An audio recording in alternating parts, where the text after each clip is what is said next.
నా నిండి నింపుల చేసితివి, ఎక్కలేని కొండలు ఎక్కించితివి.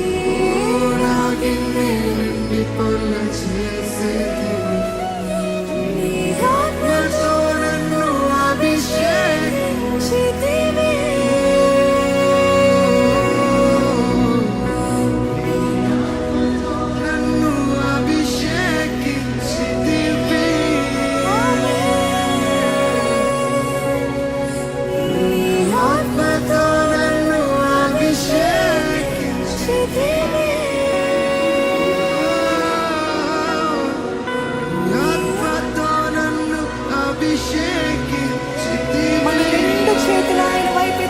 ఆయన వైపు చూస్తూ చెప్తామా, నా కన్నీ